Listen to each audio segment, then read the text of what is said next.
د هرات ولایت د ولسی تړون ملي پروګرام د خپلو رغنیزو پروژو په لړ کې دوی پروژې پرانستي. د دغه پروګرام چارواکي وایي چې په راتلونکو ورځو کې نورې پروژې هم تر لاس لاندې لري چې به پرانستل شي. د هرات ښاروالۍ چارواکي هم د دغه پروګرام هڅې ارزښتمنې بولي او د دې پروګرام د لا زیاتو همکاریو غوښتونکي دي.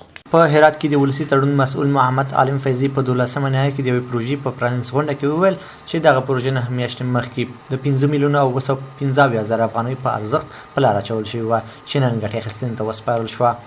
هغه زیاته کړه چې دغه پروژو په پلي کېدو سره چې د ښار په 14 نقطو کې 1598 متره سړک پکې شامل دی 1638 تنه ګټه پورته کړې. پروژه سرک ما در طول 1598 متر کوچه ها به شکل اساسی کانکریت ریزی شده و به طول 1390 متر هم جویچه های کنار سرک ها اینا پخته‌کاری شده که در و بودجه مجموعی از این میتونیم ما بگیم که 5,775,000 افغانی که قسما سهم مردم و برنامه بوده به انجام رسیده و 235 خانوار در شورای جمالی ها مستفید میشن. په همدې حال کې د هرات ښاروالۍ دغه پروژو په پرانیستۍ سره خپله خوشحالي څرګندوي او وایي چې د دولتي بنسټونو ترڅنګ خلک هم مسئولیت لري تر څو د عمل منافع پروژو نظارت او ساتنه وکړي.